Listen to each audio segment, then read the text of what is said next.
Stage 1, pressing for flight. Launch reactor on countdown 1. We are go for launch. Yes, sir. Reading you loud and clear. The clock has started. The clock has started. 5, 4, 3, 2, 1. Liftoff. We have a liftoff.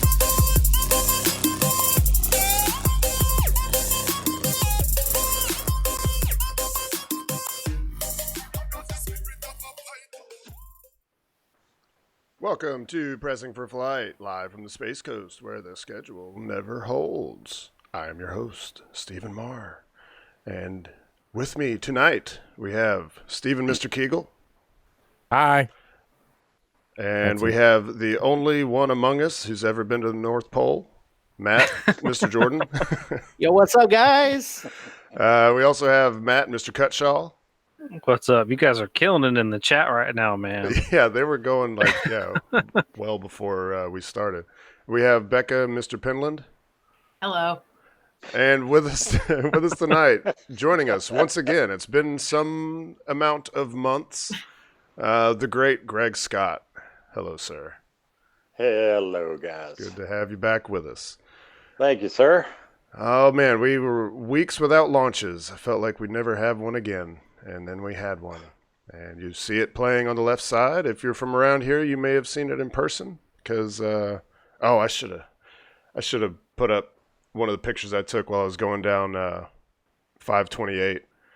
There were too many people out there. Yeah. Yeah, It gave us a little bit of a glimpse into what DM2 is going to be like. Mm-hmm. Even though Jim said stay home, yeah, ain't nobody staying home for that. Yeah, and actually, I have a recording of that statement that we'll get to once we get to that portion. But on the left side of your screen, you do see the launch taking place. It's getting down to 0. I might go back to it later because there was a shot from the top of the tower where you could actually see where our remote. Oh, there you go, right there. Let me pause it right there. So if you're watching the stream right now, you can see this is where some of the shots that you'll see as we go through our photos and our experience of this launch. But right over here is where a lot of the shots that you see come from. It's kind of a side-on view of the launch pad. It's pretty sweet. But yeah, so Greg is here with us. Greg has been making quite a name for himself, taking great photos up there at the port and great photos of launches and everything. And he's now shooting for spaceXcentric on YouTube. So how did that happen? How did you end up shooting for him? Because I'd seen his stuff. When you mentioned it, I didn't know right off the top of my head. I'd seen the name, but then as soon as I watched the video, I was like, oh, yeah, that guy. Yeah. How did that happen? Yeah. I just watched his channel quite a bit. Him, real outgoing guy, really nice guy, Kevin is. And we started chatting back and forth, and he started using all my photos, or just about all of them. And so we got to talking and just came together. Yeah. It's been really good for you. I just pulled up your Twitter account. I'm going to let the launch play for a little bit, but I'll show your Twitter page, and man, you have blown up. It's and I think we talked about this last time you were on. You had just reached over 1,000 followers, and we were kind of joking, but it's still funny now because it was not even a year ago. It's getting to be about a year ago that we were out at Jetty Park, and you were talking about how you had a practically inactive Twitter account for so long, and you're starting to creep up the followers, and I was like, man, just give it time, because people are going to catch on that like you're the guy, and especially you live right there next to the port, you're up there all the time taking photos. In fact, the photos you got today were interesting. They've got basically all 4 thrusters of Just Read the Instructions on there, right? Yeah. And got the cranes moving the generators around, and it's really coming together in the last day or two. Yeah. Because whenever Just Read the Instructions came into port, there was all these containers and everything on the deck, and it just looked like a crowded mess. But it almost looks like a garbage scow. Yeah, Yeah, I wonder if they might try to use just read the instructions for DM2. Let that be the debut launch. You know, I'm wondering that because they didn't make a lot of progress on it for quite a while, and then in the last week or so, they have just been really kicking it. Yeah. So And those things, I'm wondering. those things are massive here. I'm going to pull up. Yeah, this month is my year anniversary from my first picture today. That's right. Yeah, so here you go. Here's some of Greg's photos from today. So you've got these massive things. There's nobody standing around. It's really impressive. I'm sure a lot of you guys in the chat, you've already seen people standing next to these thrusters, and they're like, you stack two people on top of each other, and they're still not as tall as the fins on those thrusters. Yeah. So there's a little bit of scale there.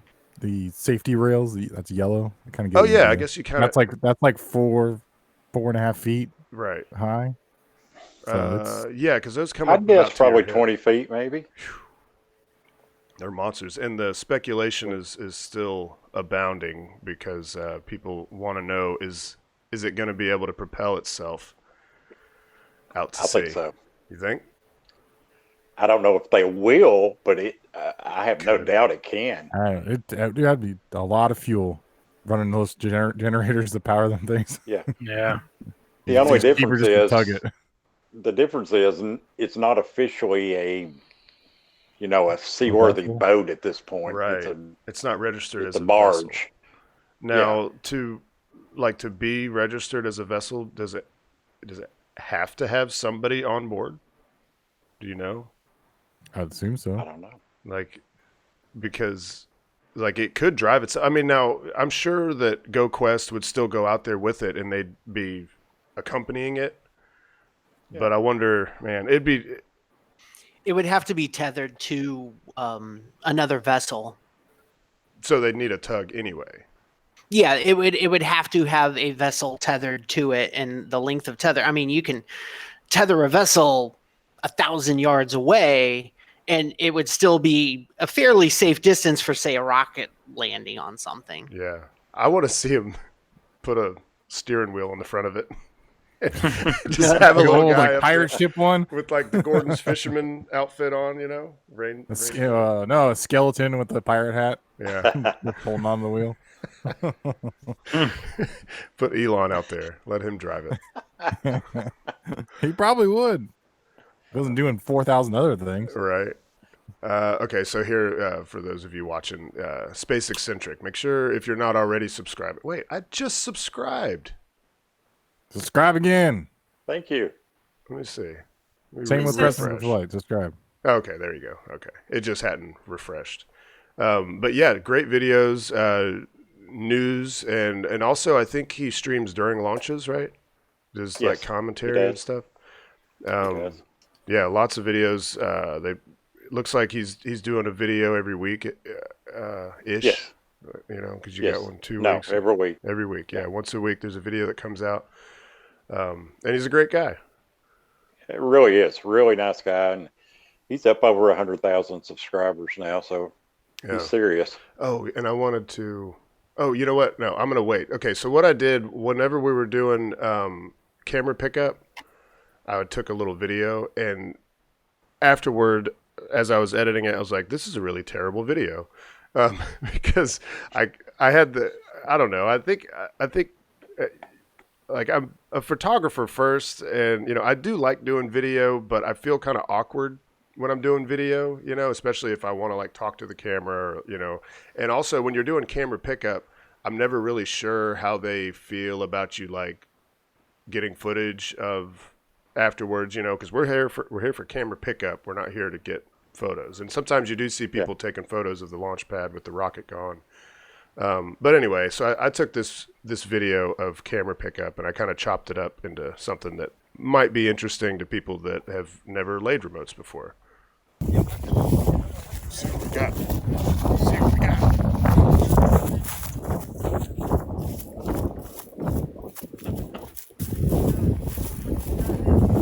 Not make it all the way across.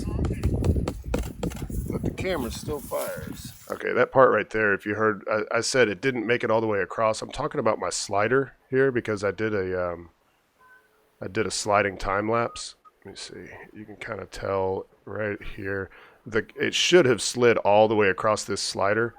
It didn't make it all the way. So even before I got up to it, I was like, okay, the slider must have died. It's died the last couple times. I guess I just need to not let it run so long. But anyway, here we go.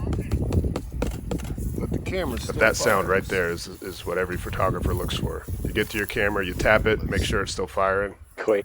It's the first sign you know you've got something. Or it's a good sign that you might have something. Of course, I run back to my car before I look. 'Cause I don't want the escorts to get mad that I'm wasting time looking at my photos. Oh, but I love hearing that They- clicking sound.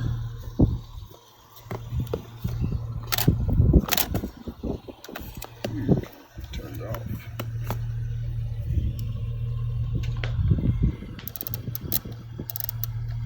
Oh yeah, I see lots of smoke. I see a launching rocket. Yes. Great So success. excited. And round two. You feel lucky? That's Brandon. He's been on the show. So far, I'm happy. How you feeling, Greg? Oh yeah. I just realized Brandon didn't have his mask on. Yeah, I was just about to say, I was like, ooh, for shame. Oh yeah. See, this time I did take a little bit of footage of the pad. Sometimes you get yelled at for that. Oh, that's Sometimes you get interesting. away with it. Look at this. Look at this. Look at this little fucker. Well, he's cooking in there. How'd it get in there? I don't know. Oh, he's cooked. He didn't make it though.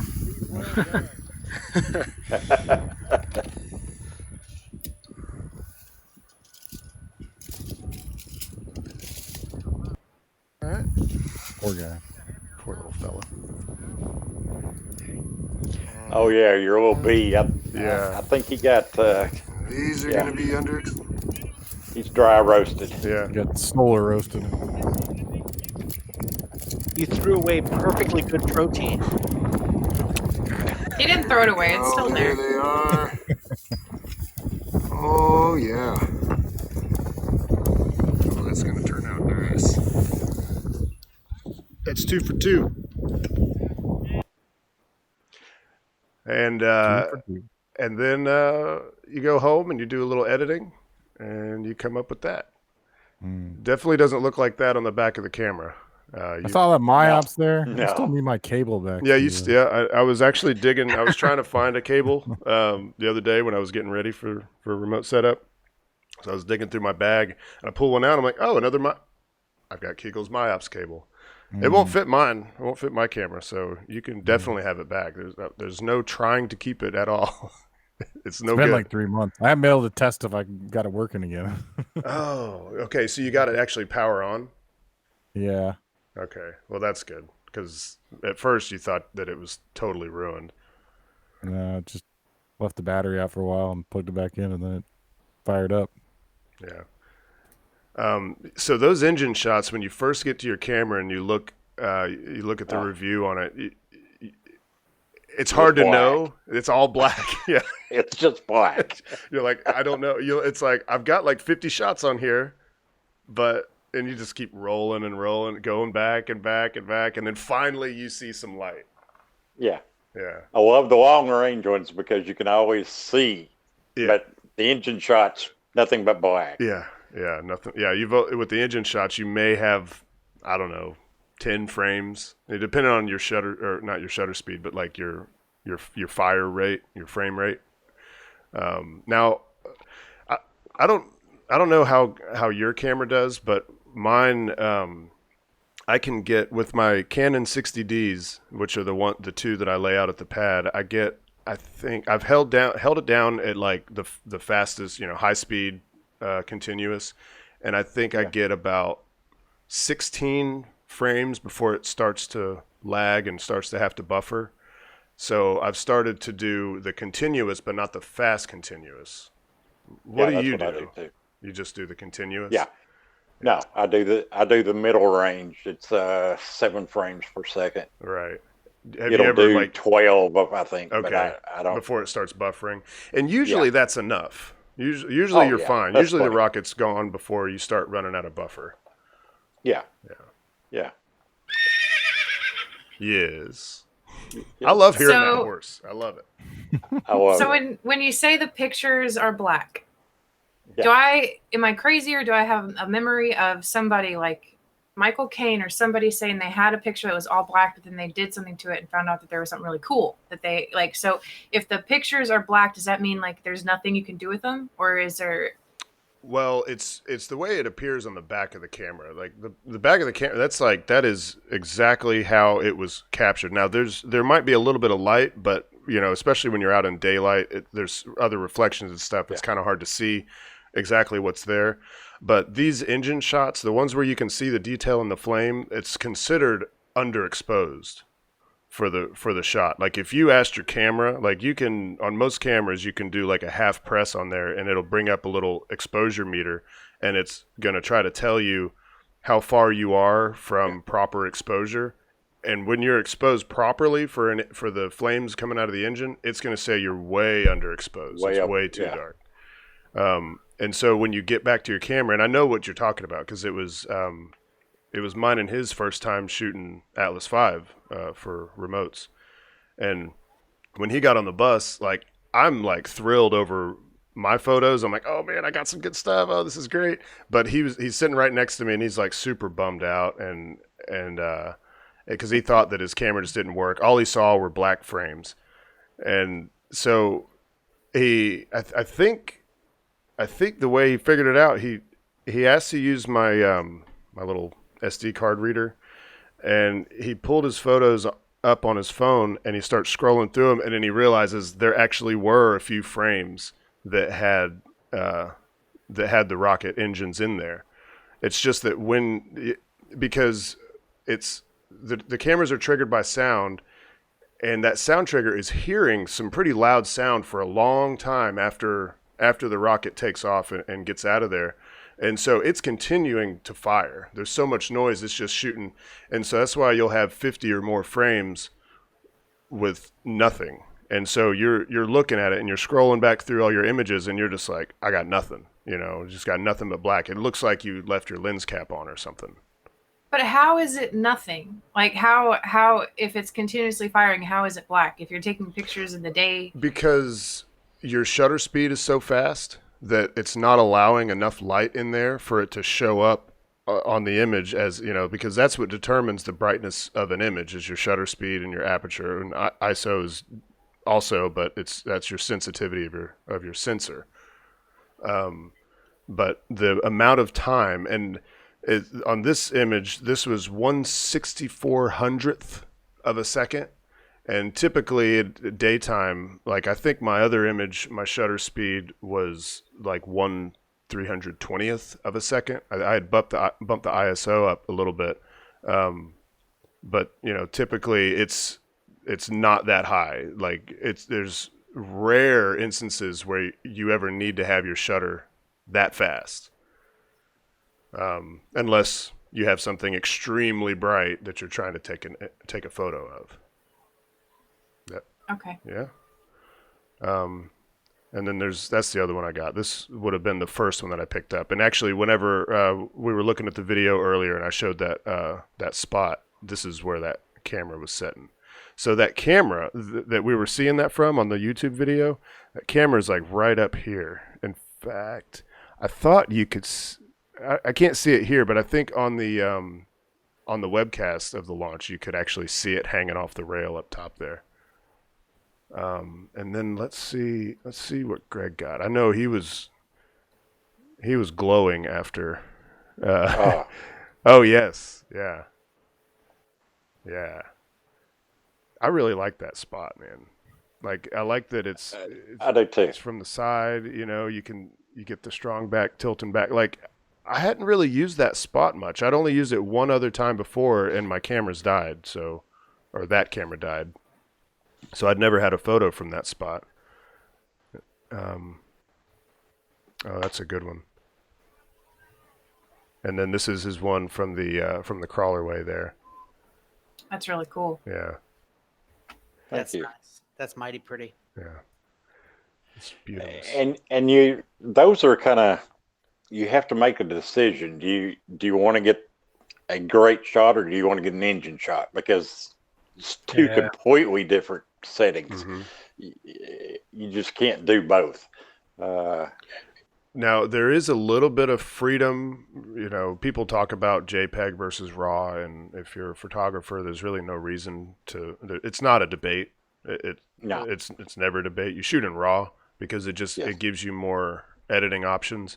But when you're doing these engine shots, you can bring up the exposure to a certain extent, but there's going to be a point that you're going to start introducing a ton of noise, and my cameras suffer from it a lot. And basically, when like one of the things you pay for when you get those higher end cameras is good low light performance, and what that really is noise. It's talking about noise. And if you've got one of those higher end cameras, then you probably have one that can do better with noise. So you can have these underexposed images and crank the exposure up a little bit higher without losing quality. And then you can bring, I mean, that's the only reason that you're able to see this stuff here, because if I showed you the original, all this stuff is black. You might be able to kind of make out some of these brighter spots where the sun was hitting, and then, you know, also where obviously the brightness off of the flames is hitting. But this is right on the edge. In fact, it is a little bit noisy. Like I had to, you know, use some noise reduction on it. Nice shot. Thank you. I want it to, like, in fact, I actually had a previous edit where I brought the exposure up too high, and on Lightroom, it looked okay, but then once I put it out to JPEG, it was like, oh. And so I had to go back in and readjust it and bring the exposure down. Like, I want that. Let me just show you, because when I saw this photo, I was like, okay, see, that's what I want. And that's the kind of, John Krause's photo, or one of his photos from this launch, is a reason why I want to get a higher end camera. Let me just find it here. I guess he's been tweeting about sports. Okay, like this. You just need an icon. There we go. Now we're talking. See, like, this is what you can do, you know, and you always got to be careful when you're talking about, you know, photos and the photographer and then their camera. I mean, it takes a great photographer to take a photo like this, but it also, to be able to bring the exposure up and get this kind of detail still without, you know, getting super grainy in the rest of the image, you do need a higher end camera. Yeah. But that's just a phenomenal photo.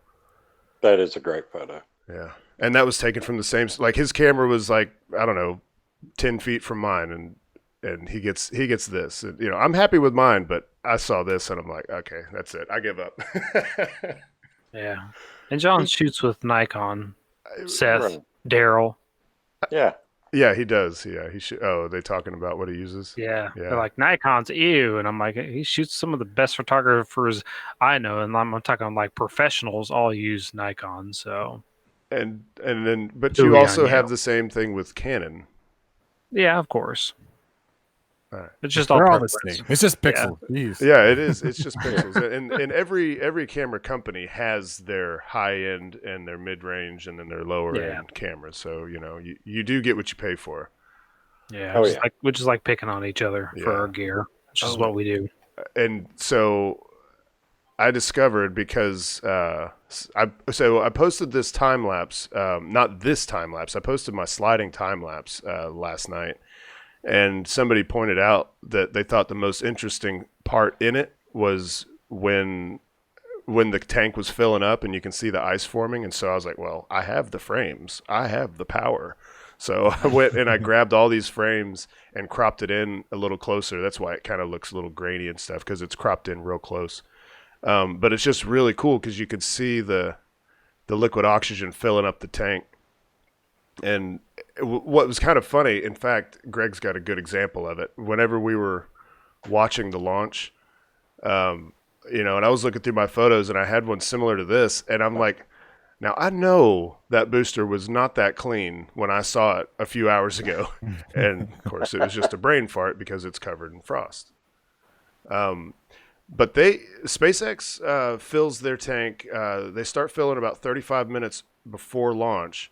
And so that's why right about the time it gets full, you see the strong back start to tilt back. Because the strong back tilts back just a little bit, and then whenever launch actually happens, it throws back the rest of the way. But I just thought that was really neat. In fact, on another one of these launches, I may devote a camera just to capturing a time lapse of this. It's going to be tricky. I've got to figure out how to start a time lapse close enough to launch so that I can be assured that I'll catch this.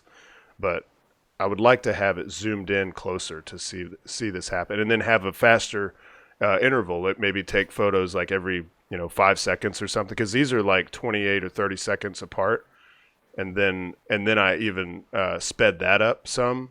So this is, or no, I slowed it. I had to slow this down, because if I had done this at the speed that I took it, it'd have been like 2 seconds long, and it'd just gone zip, and it'd be done. So I slowed it down some.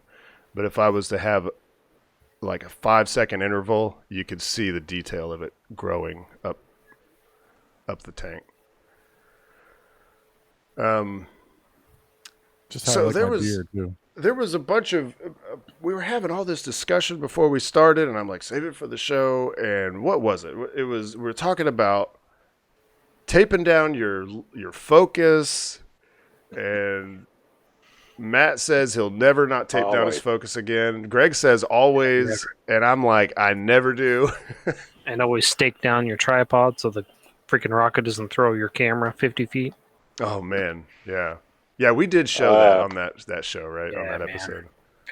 Back 2 launches ago, Scott on the ULA launch, he had his staked down, and he was so close that it still blew it back over and up on its back, and then it rained in on it. Was it? Was that the Atlas V one? That was, yeah. It rained in on it, and I mean, it blew it completely back on its back. Yeah, and it was down, staked down. So same thing with Matt, dude. He had one of those that like you like tie a rope, and then it goes straight down from the center of like instead of being on each feet or each foot. Yeah, use it for camping, because here in Florida where we have a lot of sand, you really use like the straight poles majority of the time, because it's just going to come right out. So the camping stakes actually have on the end of it looks like a little corkscrew, and it just corkscrews. It just literally screws right into the ground. Yeah, it's the same kind of mechanism they use in the. If you go hunting and you shoot a buck or a doe, you have to remove their anus. It's part of the process. Well, the tool that they use is a big corkscrew that you jam in there. We're gonna get our stream shut down. Where are we This going is with inappropriate. I just like all of a sudden, just like what? Time for another drink. Yeah. Amen to that. That'll be a drinking game. Every time every time Matt Talk about deer's a anus. buck's anus. That's it. We're getting shut down. Yeah, how many times you can say that until it does shut you down? I don't think they'll do that. It's a scientific word. This is a scientific show. I mean, we could talk about Uranus. It's sort of We scientific. could. So I'm anti taping down the focus. I guess I just haven't been bit in the ass by that yet, because my 300 millimeter is pretty snug. My smaller lens, the 55 millimeter, is kind of a loose focal ring. But I guess I don't know. I just take the chance. Because I'm afraid that if I go and actually tape it down, then the act of touching it and taping it down, it's just going to bump it out of focus, and I'm going to spend 5 minutes just trying to get that right. But I mean, you just need to tape it down in like one area. Yeah. like maybe the top or the side. You have to go. That's all I was talking about, the poster putty, using like a piece of poster putty and just putting it that way. You don't have to worry about going all the way around your lens with the tape. But I don't know if how well that would hold up with the Florida heat. Yeah. The one time I did tape it down, I just put like one strip like at the top and just kind of went like taped it to the body of the lens, and then just kind of went over the lip, and then just kind of did that. Because I figure, I mean, I don't know if wind's gonna do it. Like you're thinking that like the vibration was what knocked yours out of lens? Vibration of the ground. Yeah. Yeah. Knock it out of focus. Yeah, I'm I've pretty had it sure that happen that's what it before. was. Yeah. Could be. Either that or I didn't have it, but I'm pretty sure I had it pretty well in focus. And then the Atlas is one bad rocket, man. That thing beast.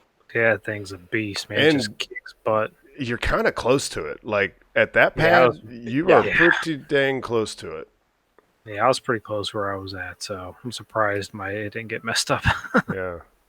And I almost didn't stake mine down on the one that I had at the crawlerway, because I just, you're in a hurry. And the way they did it this time was a little bit different.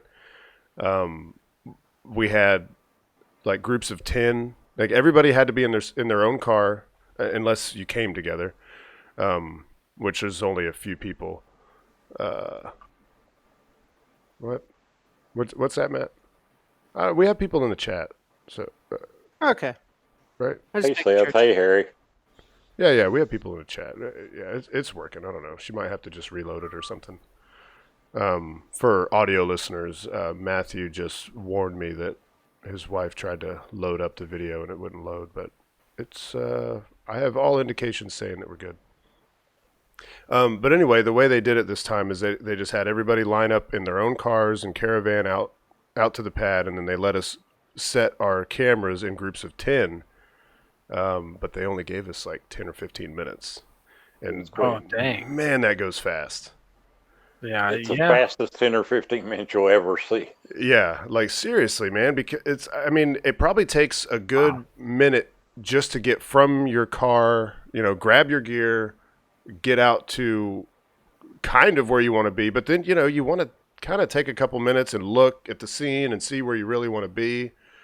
You might have to sidestep a little bit or get closer or further or something. So you might spend your first 4 or 5 minutes just deciding where to go.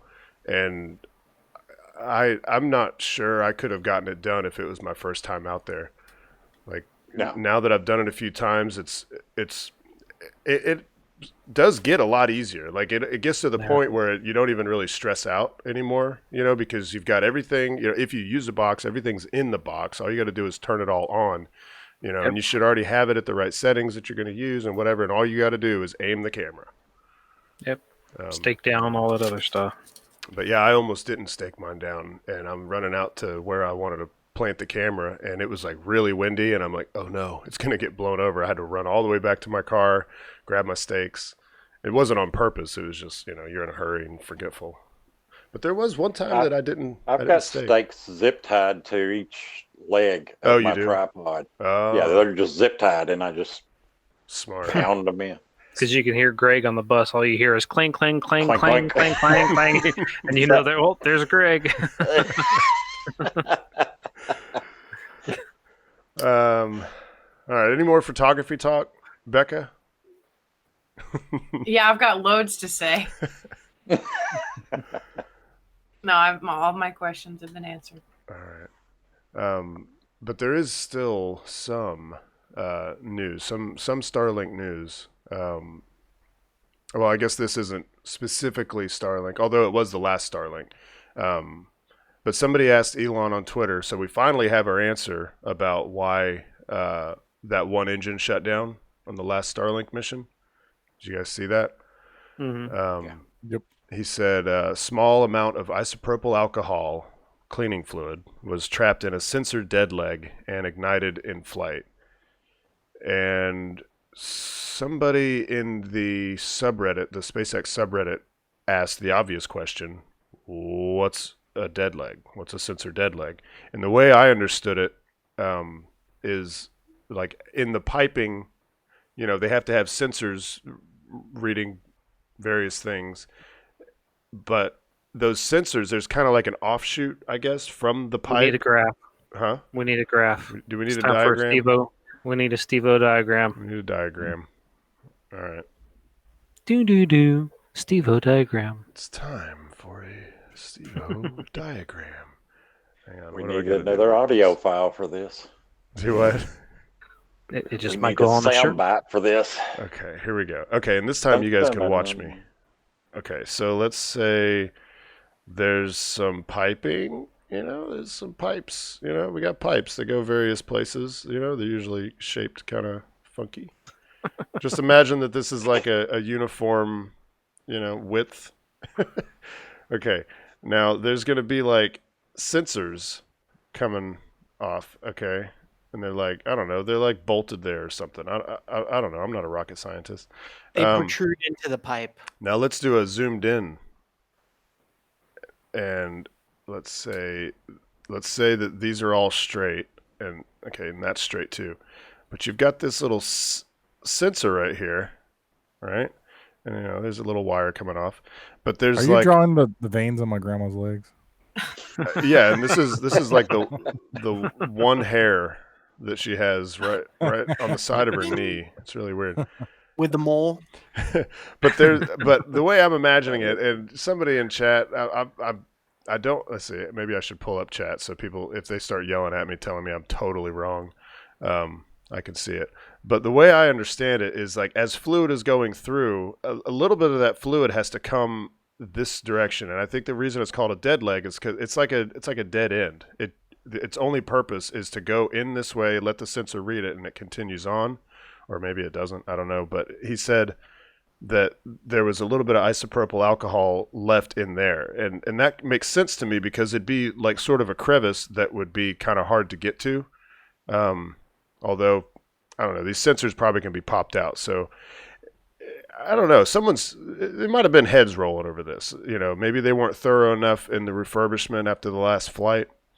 But the way I'm imagining it is a little bit of that alcohol got stuck in here and ignited and gave the sensors some sort of reading that was not good, and so it shut the engine down. I don't think that little bit of ignition of the alcohol like blew the engine up. I think the sensor and the computer determined that it needed to shut it down because something was weird, right?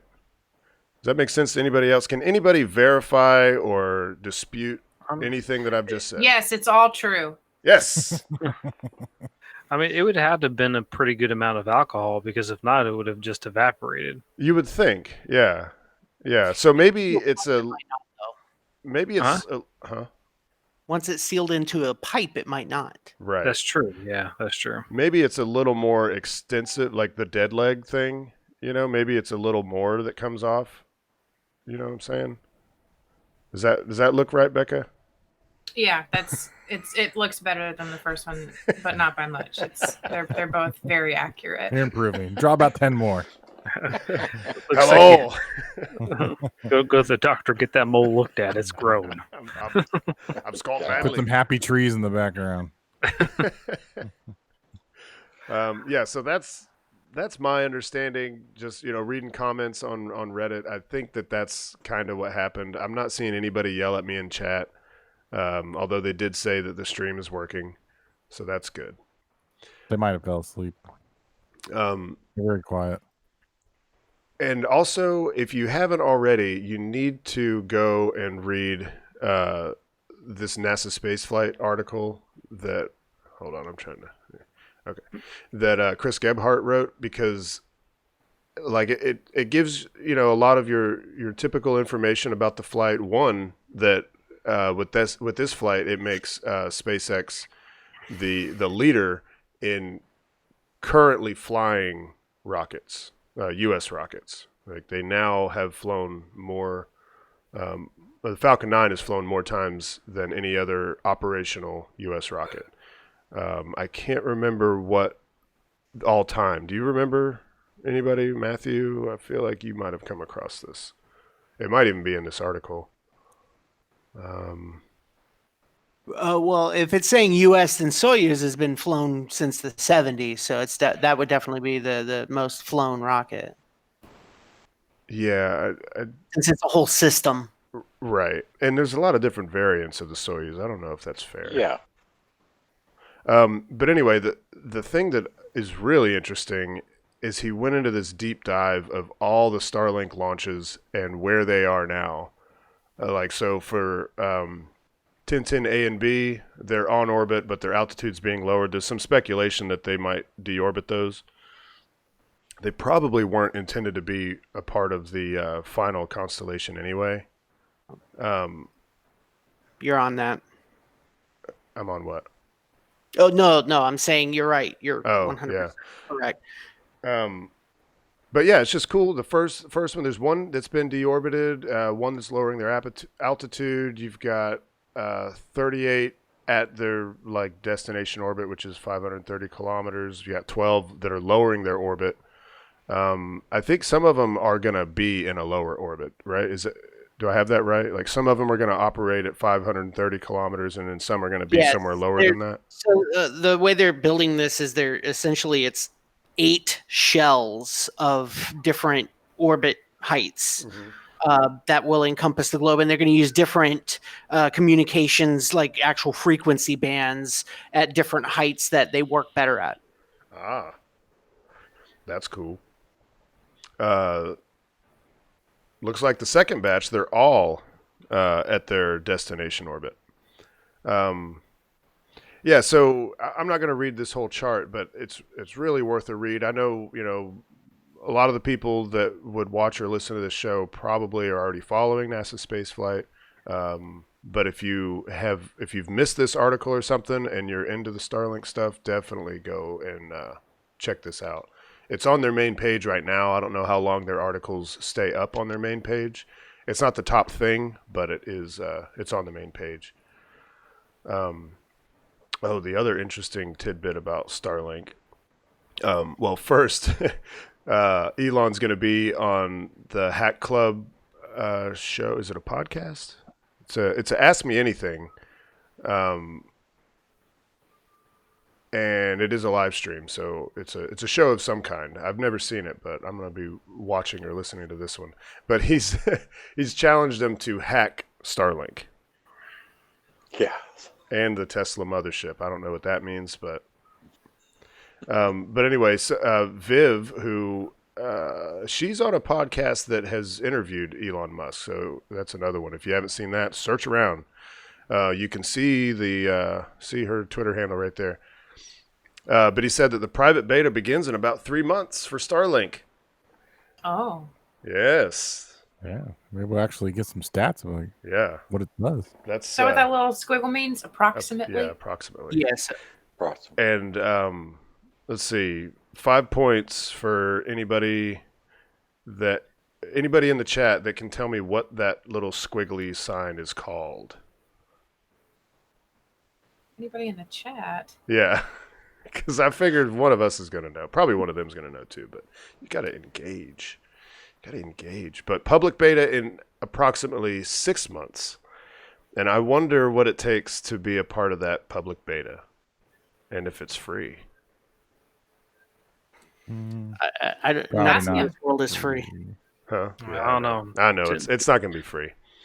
Tim Dodd was begging to be a beta tester. He's like, let me please be a beta tester. Yeah, I know. He responded to him. What was it he said? He's just like, he didn't say like, okay, sure, like he's known to do. He said something that was 2 correct answers in the chat. Huh?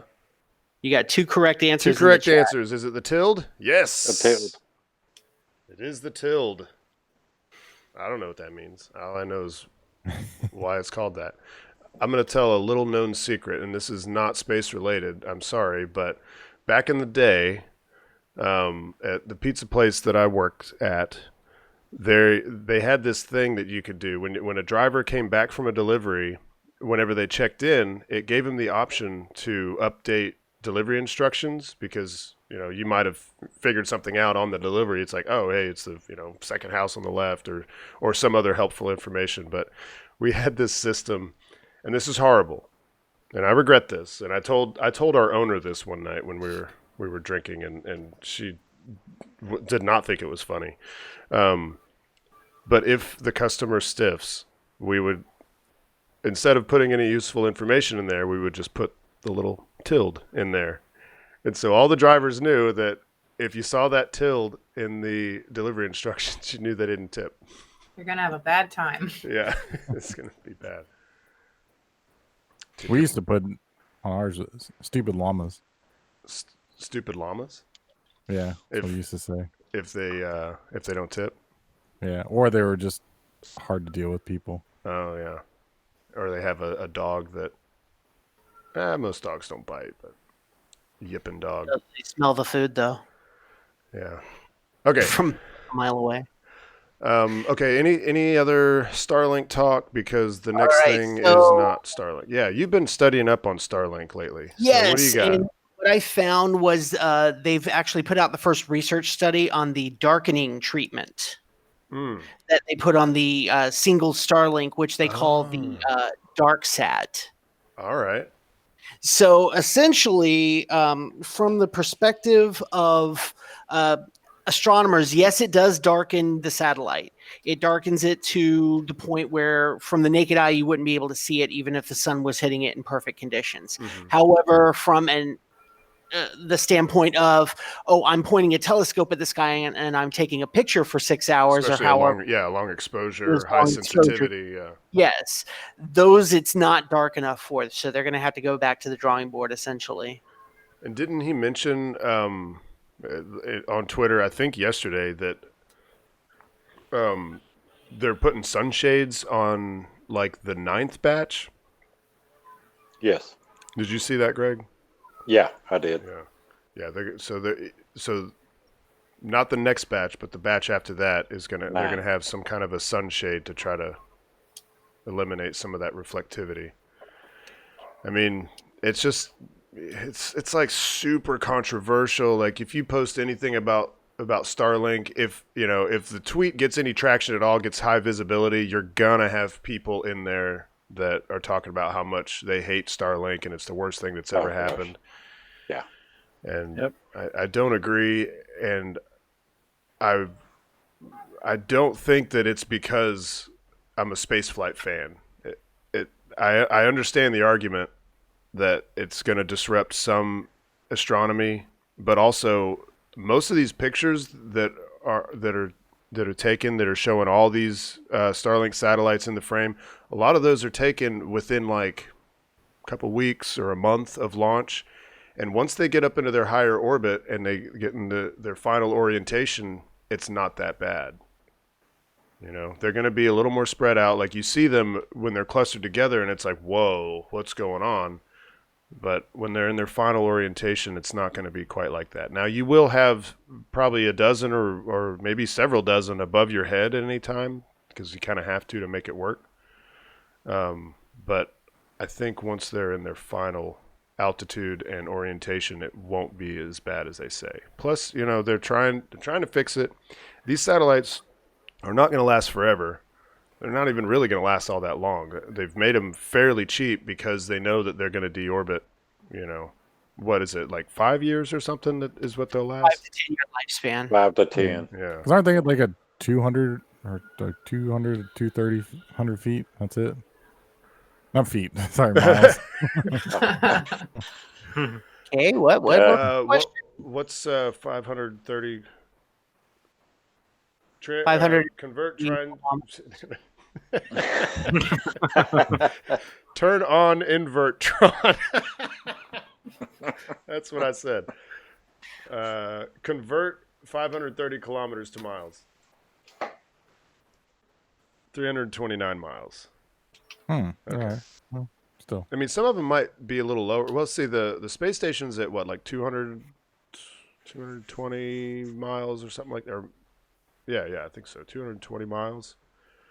So they don't really want to be there. You don't want to be in the Not a good path of the idea. space station.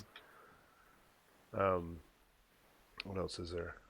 Okay, Matt, was there anything else really interesting you learned about Starlink? Starlink, no, we've pretty much hit all the big ones. I just found it interesting that research study like completely snuck out. I heard nothing about it, and I'm reading it. I'm like, man, this must have come out like a month ago, and I just missed it. And then I look at the date, and I'm like, holy crap, it came out on April 15th. Yeah, it is odd because you'd think that the Starlink haters would have been blowing that link up or blowing the article up, putting it out there. Now, granted, my Twitter feed is pretty much a echo chamber of space fans, so maybe it is out there and I just haven't seen it. Maybe, but I would like to.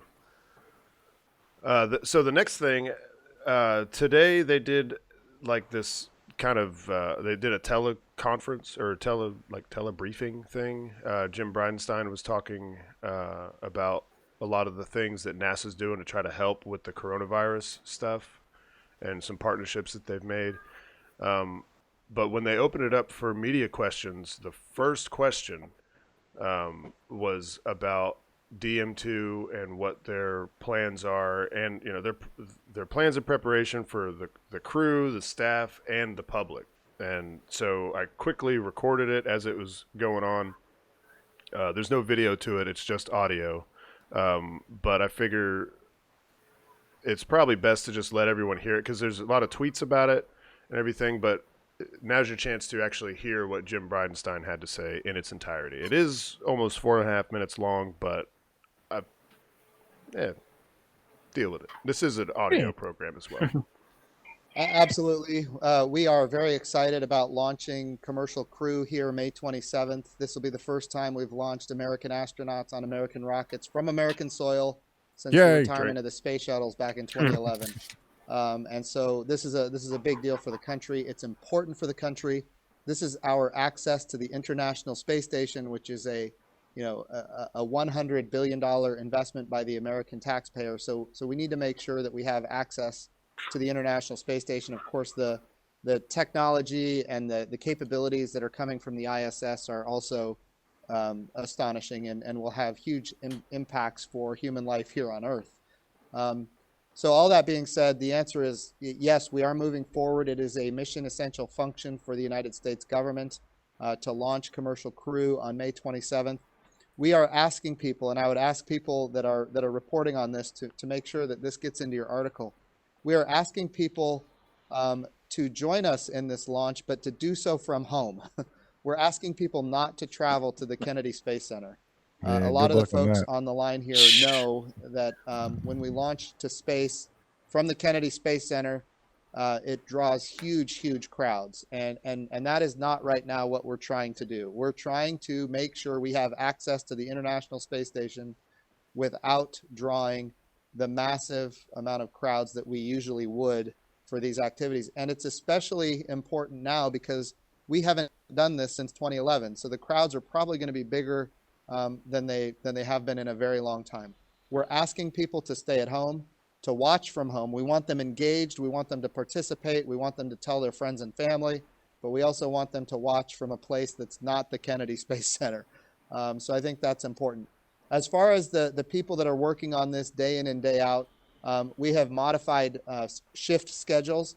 So instead of having 12 people work on a rocket all at the same time, we separate them out to where we've got 4 working for 8 hours, a different 4 working for the next 8 hours, and a different 4 working for the 8 hours after that. So we're dividing things up by shifts. We're also making sure people that are in close proximity have the right personal protective equipment. So these are all the things that we're putting into place. When we think about mission control, when we launch to space, there's a lot of people in the mission control facilities. We need to make sure that we are separating people as much as possible using different rooms, and in fact, those rooms where people are going to be located, maybe having plexiglass between the different stations.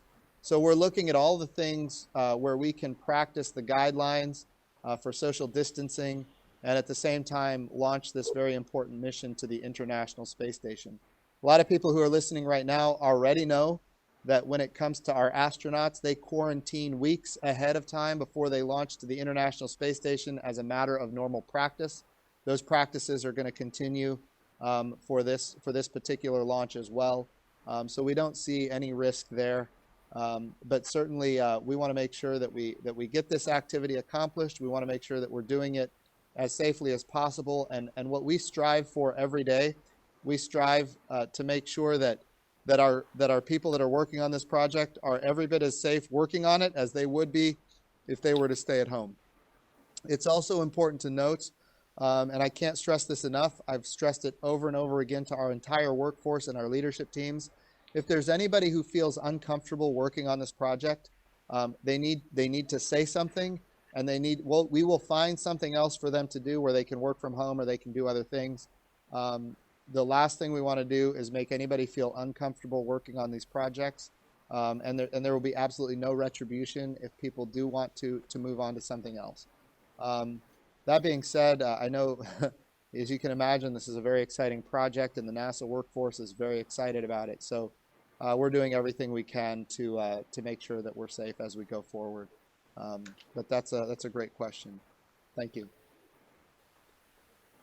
No way. So there you have it, folks. No way, no how. Mr. Bridenstine has probably never been to Florida, and he does not realize the level of redneck he's dealing with here. No way, no how, man. You're gonna. This is history in the making. This is a big deal. This is the first commercial company to launch astronauts in outer space. Elon Mother trucking Musk, man. You know what I mean? Like, there's no way you're gonna tell people, hey, by the way, you can't come check out this really cool thing that's going on. That's not gonna happen, man.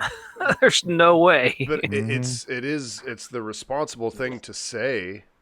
Yeah, of course it is, but he knows darn well that's not going to happen. I mean, look at the Starlink launch and look at everybody who came out for the last Starlink launch. It was the roads were full over here. Right. Yes. You know, they absolutely. And T2 is going to be huge. And everybody has nothing to do. It might even be smart for them to. You're right, Harry. Jim is such a cool guy.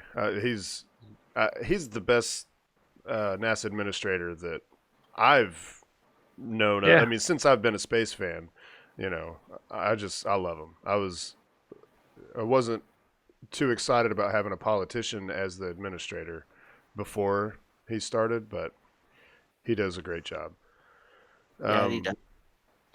But it might be wise for them to quietly open the beaches. I mean, Cocoa Beach, by the way, Cocoa Beach, Cape Canaveral, the beaches are open. Yeah. The parking is closed, and you're only supposed to be out there for like exercise type activities. But it might be smart and like not to announce it publicly, but to just quietly open the parking, just to have where people can spread out. I mean, the beaches are the best place to be if you're trying to spread out, because people are going to come. You're right. They are going to come. Try to shove into Titusville and Cocoa Beach, bro. Do what? Not when there's 1 million people on the beach trying to get out there to see the flight. I would much rather see them on the beach than stacked side by side on 528 or in Titusville. US 1, yeah. I mean, even yesterday, going over to the VAB to shoot 528 from the port to Merritt Island was just wall to wall, and that was early in the morning. Oh, well, when I was heading up there for the launch, because we were supposed to be at the press site at 2:45, so I was heading past that way at about like 2:15, 2:30, and it was packed, and launch wasn't for another hour, which is usually about the time people start showing up, is about an hour before, but a lot of people do. So I just know that it didn't really get packed like it probably did at its fullest until probably 3:15 or so, and it just had to be full. And I didn't see any sign of social distancing or masks or anything. And I did see police officers in the middle of the median sitting there. Yeah. They weren't stopping it. Small. Yeah, exactly. You can't. Well, and you can't arrest even if it was just a couple people. You can't arrest them for it. And I don't even. Can you fine them for it? I don't even think. It's a thing that's like Fine over there. huh? Because there's no mask policy. I mean, I know Osceola County is a mandatory wear mask order right now, or if you don't wear a mask, you're getting a $500 fine or 60 days in jail. Yeah. So it's slowly starting to go into the other counties. So if Brevard County, starts doing that, then yeah, you're gonna. Nah, they ain't doing that in Brevard County. Well, I wonder if they might do something just for the launch. I don't know.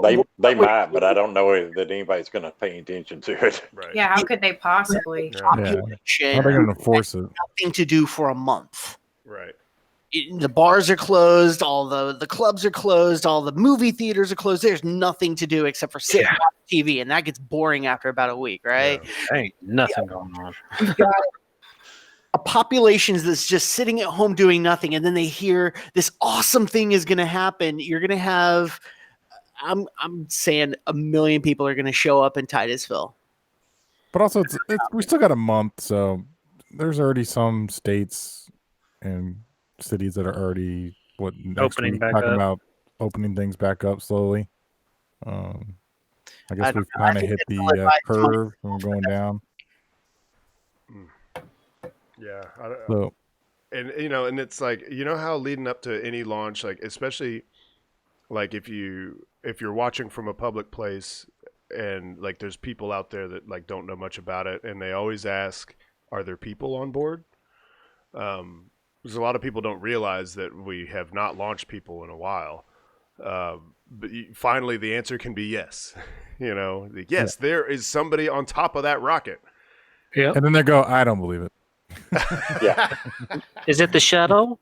Right. Well, yeah, you'll get that, and it'll be like God, when I have people asking me about the next shuttle launch, I'll be like, you know what, you're actually kind of close. There are actually people on it this time. Yeah. Yeah, I know it's going to be crazy. Be interesting for sure.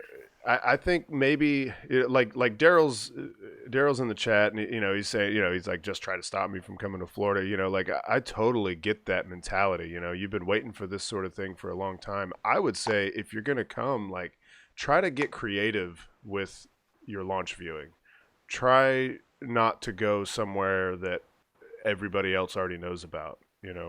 Try to be somewhere secluded. Don't go to. I mean, Playa Linda is probably gonna be closed. I mean, they are talking about opening up national parks, and that is considered a national park.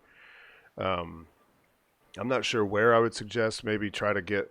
Oh, I know where I'd suggest.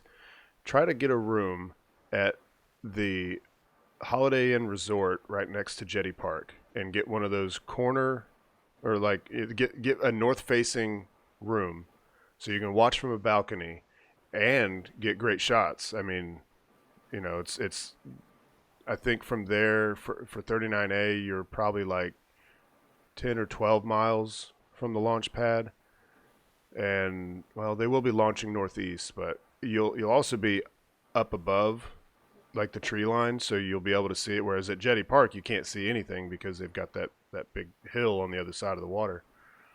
But yeah, try to be creative, I mean, like the people that I really want to discourage from coming here are people that are not really space fans, people that haven't been following this. Like the people that have been following this for years and years and been looking forward to this one launch. Like I can't imagine, during this whole thing, I just keep thinking, man, I'm glad I live here.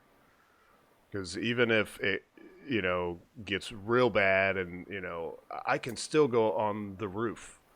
And I mean, I can watch from the balcony, but I'm looking through a screen, but I could get up on the roof if I wanted to, and I could still see it. I'm pretty far from the launch pad, probably talking about 20 miles or so from the launch pad. But, I can't imagine not being able to be there and cheering it on.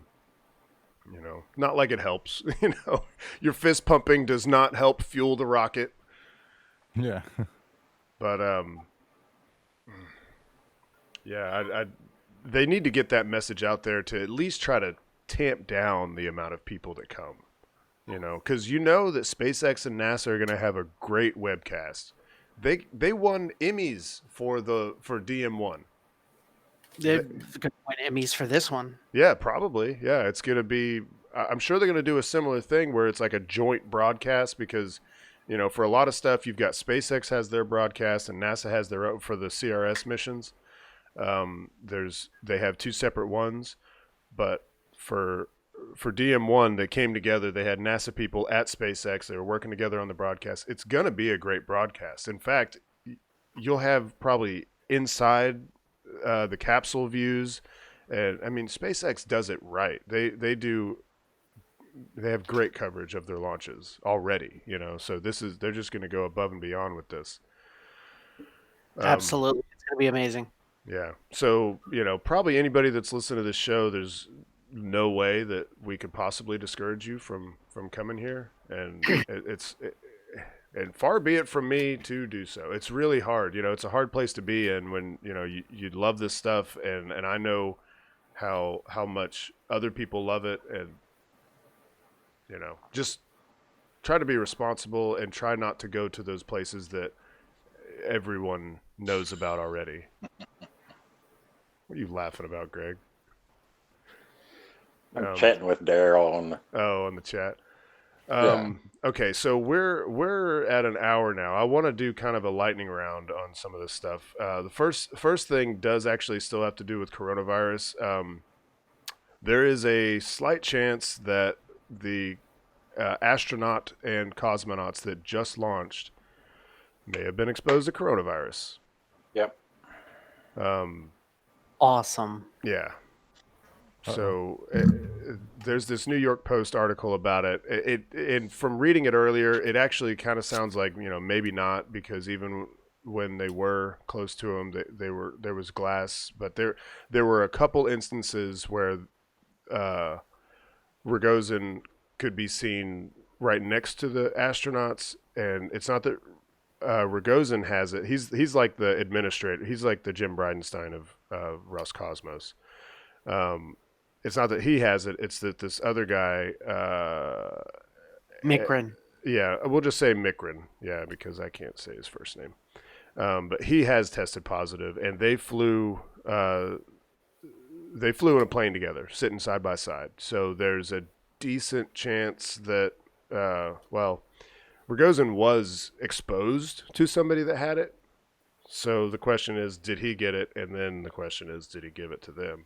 And then the question is it on the ISS now? Like, the whole thing's been like, oh, well, wouldn't it be great to be on the ISS because there's no chance that it's going to reach you there. That's the worst place to be during something like that. Man, I mean, life finds a way. There's no escaping it, man. Yeah, there's no escaping it. But I'm hoping that, you know, they usually choose people that are, you know, very healthy, very fit. So, you know, even if they got it, hopefully it would be a minimal experience. Let's see, what else we got?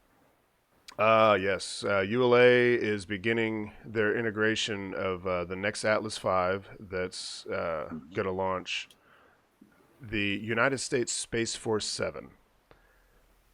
I don't know what that is. Is that the X-37B? Is this person right here? Yep. Okay. All right. Yeah, So they're beginning the preparations for their next launch. When is that? Somebody figure that out. It's between now and eternity. Mars mission. Oh, and Perseverance. Oh, It's okay. between now and Perseverance. Okay. I believe it was slated for June, but May 16th. Who knows? May 16th. Oh, that's kind of soon. Does anybody know the configuration for Atlas V on this one? This is going to be the. I'll tell you right now. It's just the Atlas V. SC501. Oh. No boosters? Oh. Yeah, no. Yep, 501. I mean, that'll be cool, though, still to have just the two, you know, just the two Carolox engines, the RD-180s. Yeah. Yeah, but after the 551, it's hard I know, man. And, you know, I love, like, not just the remotes, but I love watching an Atlas or anything with a booster because it's got that beautiful trail behind it. Because the boosters always put out the trail, whereas you know a Carolox engine like the Merlin and the RD180, they don't put out the trail. You know. Yeah, they're fairly clean. Yeah. Or well, visually clean. Yeah, visually. Next thing in the lightning round, Intelsat has actually moved or has started operation of the satellite that the mission extension vehicle docked to a month or two ago now, and refueled it. It had been in a graveyard orbit. They docked to it, refueled it. It's now in operation. They've actually started to, or they've completed moving some of their customers over to actually using that satellite. So it's back in action. So that's historical. That's the first time that that's ever happened. Yeah. First time that a satellite has been worked on orbit by another satellite and not by people. Astronauts on the space shuttle and whatnot. Yeah, so that's MEV is moving toward its next target. So it's got several satellites it's going to refuel on this. Cool. I didn't catch that. It's not a one shot. It's got I read somewhere that it's got like 5 more targets during this mission. And that's cool. That's how you make it cost effective, because you have this one vehicle that can because then you've got multiple customers paying you to come refuel them. And then that's how you make it cost effective. That's awesome.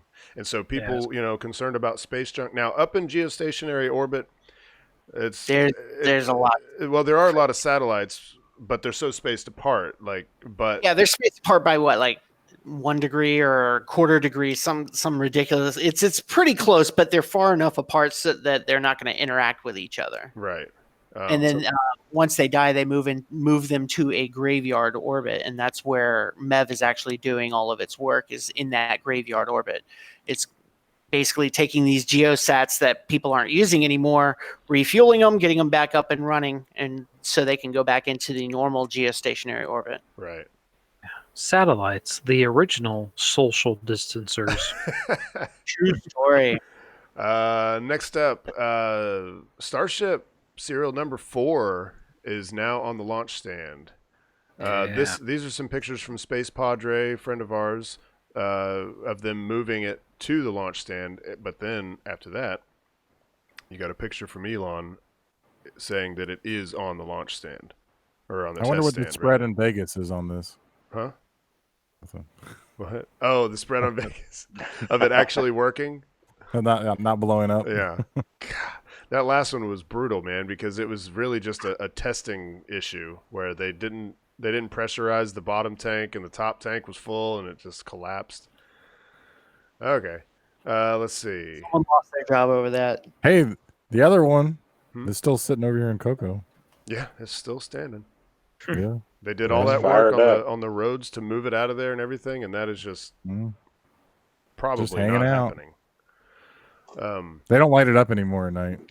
Oh, they don't? Yeah. Turn the lights off. That seems kind of significant, doesn't it? That's a sign. Yeah. They're like, nah, forget you, Coco. We're done with you. Bless you. So well, as of this post, this was actually 2 days ago, 86 days from the launch to Mars, and a lot of the team is working remotely, doing a lot of their mission critical work. Now, when I saw this photo of this guy, I totally remember him, and he looked just like this on the Curiosity landing. Were you guys watching that? The Curiosity landing? He looked exactly the same, just buried in his computer. And I'm like, oh man, I'm waiting. He was the one that announced touchdown confirmed, we're safe on Mars. That was him. Let's see. Oh, Firefly has announced an agreement with Spaceflight Inc. And Spaceflight Inc. is a really cool company. They're what's the word? They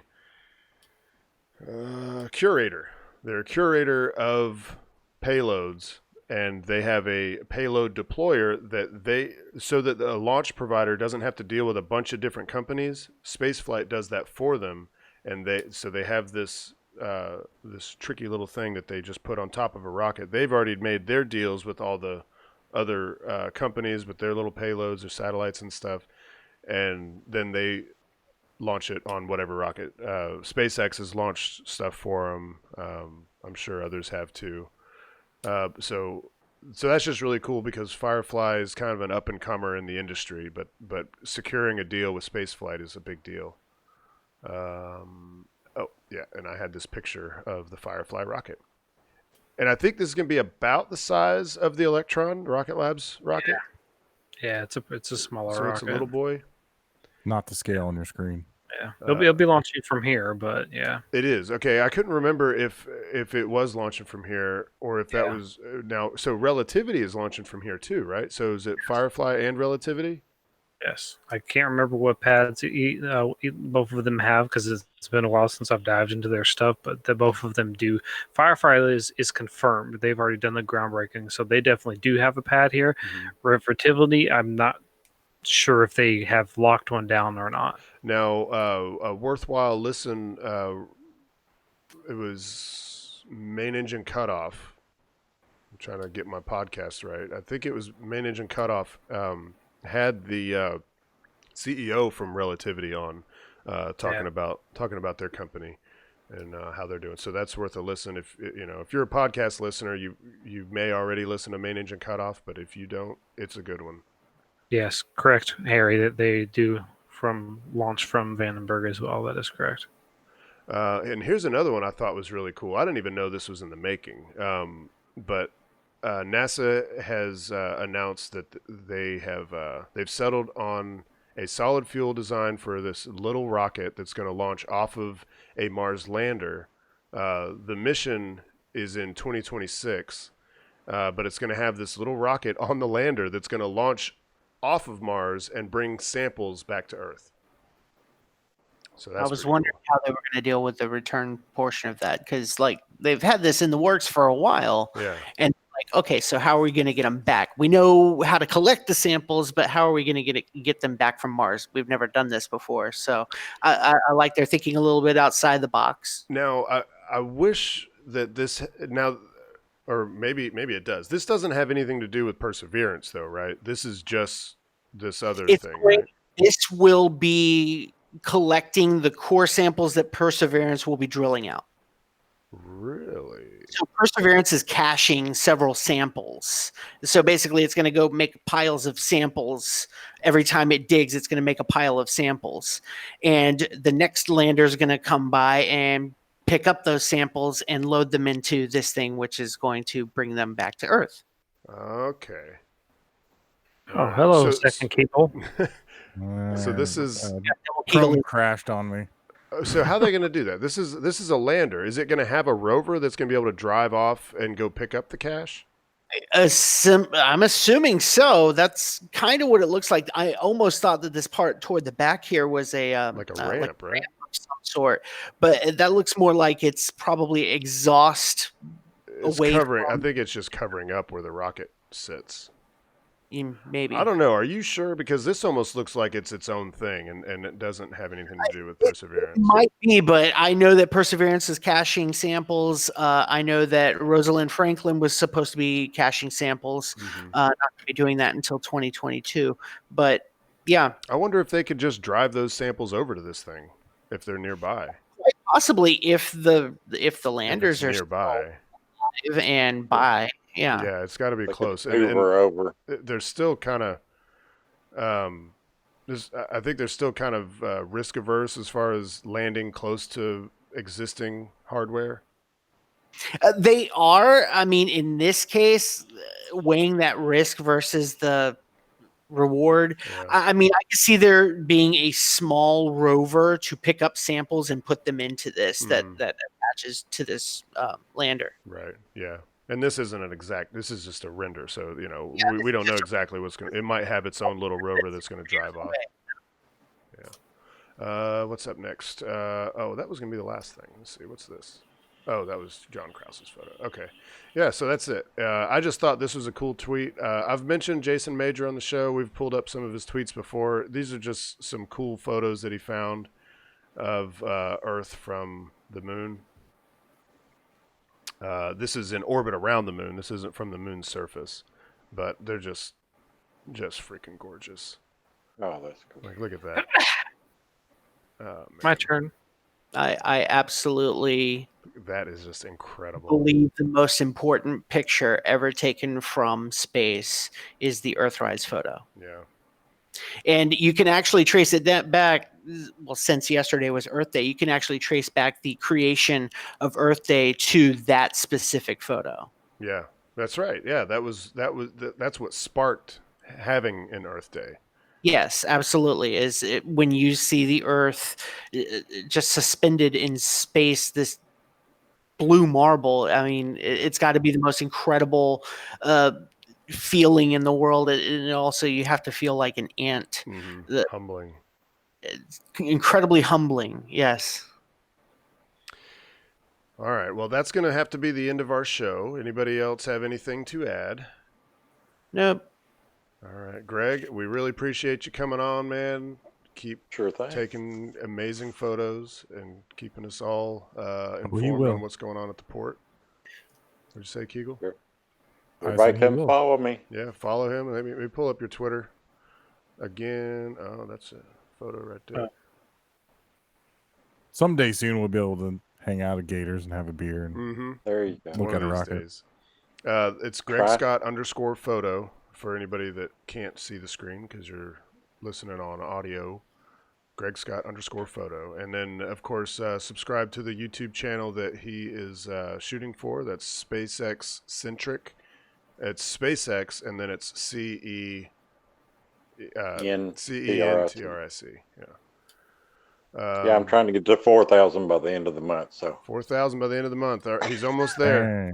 All right. It's not going to happen. And then while you're at it, hey, subscribe to us if you're not already on YouTube. Pressing for Flight. Follow us on Twitter, pressing #4 Flight. And everybody have a wonderful evening. Bye, guys. Shutdown sequence initiated. Shutting down.